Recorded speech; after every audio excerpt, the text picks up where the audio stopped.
Bonjour ou bonsoir, selon l'heure à laquelle vous nous regardez. Je suis votre chroniqueur audio et animateur de podcast à l'ODJ Média.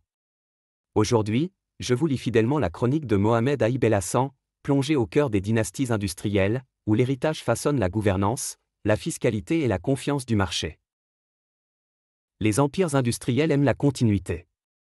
Les marchés, eux, exigent la lisibilité. Entre ces deux impératifs se glisse parfois une faille, la succession. L'histoire d'une grande famille européenne à la tête d'un constructeur mondial illustre à la perfection ce moment de bascule où la filiation cesse d'être un ciment et devient un risque autonome, au même titre qu'un rappel massif de véhicules, une crise d'approvisionnement ou un choc réglementaire. L'auteur ajoute que tout part d'une logique fondatrice, concentrée pour ne pas disperser, jusqu'au jour où le temps et le droit rebattent les cartes. Hériter du pouvoir, gouverner le risque, autopsie d'un empire familial. La logique fondatrice était simple, concentrer le pouvoir pour éviter la dispersion. Dans l'après-guerre, le pari a fonctionné. Un capitaine, une vision, un groupe, l'orthodoxie du capitalisme familial. Sauf que le temps, la mondialisation et le droit ne sont pas figés. Les règles successorales, la mobilité des patrimoines, la sophistication des structures de détention et la pression sociale autour de la transparence fiscale ont redessiné le terrain de jeu. Ce qui hier relevait du secret de famille s'invite aujourd'hui sur la scène publique, avec convocation, gel d'actifs et contentieux transfrontaliers. L'auteur affirme que pour lui, la mécanique du conflit est désormais classique et profondément systémique. La mécanique du conflit est désormais bien connue, un testament, des accords privés, des actifs dispersés entre fondations, holdings et juridictions multiples, un règlement accepté puis contesté, et la question corrosive qui s'ensuit, la centralisation a-t-elle protégé l'entreprise ou simplement déplacé la bataille sur le terrain judiciaire? Quand la contestation porte sur l'existence d'avoirs non déclarés ou de résidences fiscales discutables, l'effet d'onde devient systémique. Il ne s'agit plus seulement d'un différend familial, il s'agit de conformité, de réputation et, par ricochet, de prime de risque. Au cœur du dossier, il y a un paradoxe. Le choix d'un héritier, gestionnaire, rationnel et discret, a permis de sauver un constructeur, de fusionner, de diversifier, de délivrer du cash flow et d'aligner l'actionnariat autour d'un récit industriel cohérent. Mais plus la performance opérationnelle s'affirme, plus la valeur du contrôle augmente et plus la lutte pour l'interprétation de l'héritage s'intensifie. La réussite crée la tentation de relire le passé à l'aune du présent. Les accords d'hier, signés dans l'urgence du deuil, deviennent demain des pièces à charge dans la dramaturgie patrimoniale. L'auteur pense que la couche fiscale et la conformité internationale tendent encore davantage la toile de fond. La dimension fiscale ajoute une couche de complexité.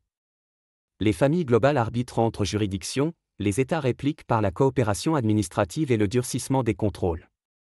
Quand surgit l'accusation d'optimisation agressive ou d'évitement, les autorités saisissent, enquêtent, publient.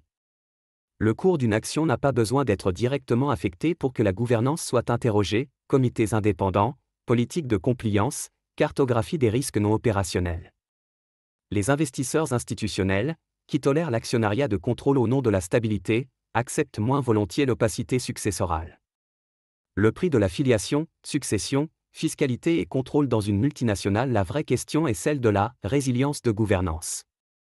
Un groupe né d'une histoire familiale peut-il se protéger des effets centrifuges de la famille sans trahir son ADN? Oui, à condition d'ériger 3 garde-fous. D'abord, une séparation stricte entre propriété et commandement, droit de vote concentré, mais supervision robuste et indépendante, avec la possibilité réelle de contredire la maison mère. Ensuite, une clause de paix familiale crédible, arbitrage préalable, calendrier de règlement, transparence minimale vis-à-vis du marché sur les litiges matériels. Enfin, un récit industriel qui ne dépende pas d'une personne, mais d'une stratégie, plateforme, électrification, logiciel embarqué, allocation du capital, bref, des choix mesurables, audités, réplicables. L'auteur souligne que derrière les procédures se joue la ressource vitale, la confiance. La bataille autour d'un héritage n'est jamais seulement une affaire d'argent. C'est une lutte pour la mémoire, la reconnaissance, parfois la réparation symbolique. Mais l'entreprise, elle, ne peut pas se payer le luxe de l'émotion durable. Sa matière première s'appelle confiance, confiance des salariés qui fabriquent, des fournisseurs qui investissent, des régulateurs qui homologuent, des clients qui achètent, des épargnants qui financent. Chaque convocation judiciaire grignote cette ressource immatérielle. Le capitalisme familial n'est pas condamné, il demeure un formidable moteur d'investissement patient, d'identité industrielle, de transmission de savoir-faire. Mais il ne peut plus fonctionner comme un club fermé. La mondialisation a déplacé l'arène, désormais, les arbitrages successoraux se font sous les projecteurs, et la valeur d'une multinationale dépend autant de sa capacité à produire des véhicules fiables que de sa faculté à produire des institutions internes qui tiennent. C'est ce que le marché appelle, avec un cynisme lucide, la gouvernance monétisable. L'auteur rappelle, pour finir, que la stabilité ne se décrète pas, elle se gouverne et se prouve. L'épisode en cours doit servir de rappel général. Aux dynasties, la stabilité ne se décrète pas, elle se gouverne. Aux États, la clarté des règles vaut mieux que la morale fluctuante. Aux investisseurs, la diversification d'un conglomérat n'efface jamais le risque de contrôle. Aux salariés et aux clients, l'entreprise n'est pas la famille et c'est heureux. Le jour où la succession cessera d'être un événement pour redevenir un processus, les empires familiaux auront fait un pas de géant vers l'âge adulte. Le marché, qui n'aime ni les psychodrames ni les angles morts, saura le reconnaître dans ce qu'il valorise le plus, un rabais de risque qui s'évapore. Merci pour votre attention. J'ai lu, mot pour mot, la chronique de Mohamed Aïb El-Hassan, en respectant strictement son intégrité. On se retrouve très vite pour une nouvelle lecture fidèle sur l'ODJ Média, même exigence, même clarté.